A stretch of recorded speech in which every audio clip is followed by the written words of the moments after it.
Today's little dicho is all about setting these 3 boundaries to protect yourself and your kids from narcissistic grooming or abuse. Hi, I'm Dani, and I create this content to share bite-sized life tips or little dichos that can help you be the very best version of you that you can be, one step at a time. I previously did a video on the traits that narcissists look for when grooming a potential victim. You can check that video out.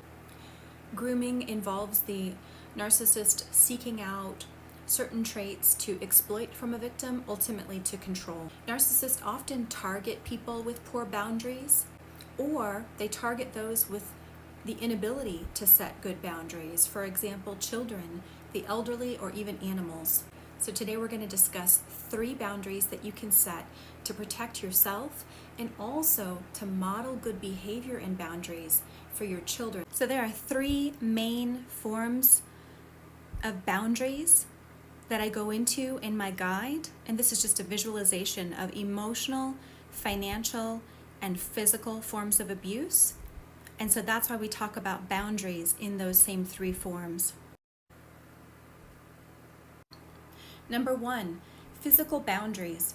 Poor physical boundaries around our personal space and our bodies can make people more vulnerable to narcissistic grooming.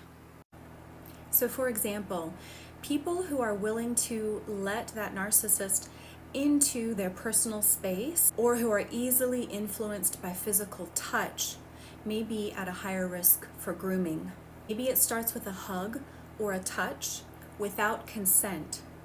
And if you don't set a boundary, then maybe that person then continues to touch and it escalates even to sexual contact.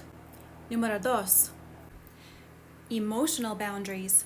Poor emotional boundaries around our actual emotions, feelings, and or relationships with others can also make people more vulnerable to narcissistic grooming.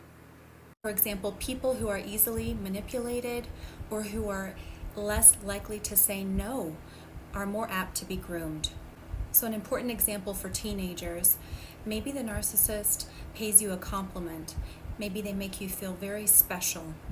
And once you're starting to feel really good about yourself, it switches and they become controlling, critical, or put you down.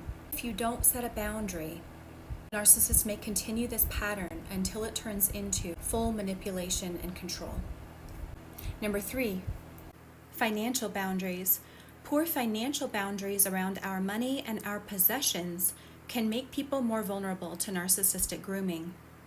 So people who are financially codependent on the narcissist are more susceptible to grooming.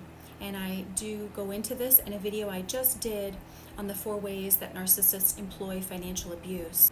So for everyone, maybe this starts as a simple request to borrow your car or borrow money from you. And if there's not a boundary set up, perhaps it progresses to the point that they're not returning things back to you in a cared for state. They're not paying you back. If you have poor boundaries and awareness on these 3 fronts, you are more likely and susceptible to grooming from a physical, emotional, or financial perspective. If you think you're being groomed, it's so important to get help. You're not alone. And remember, you've got this. I will see you guys again very soon. Ciao.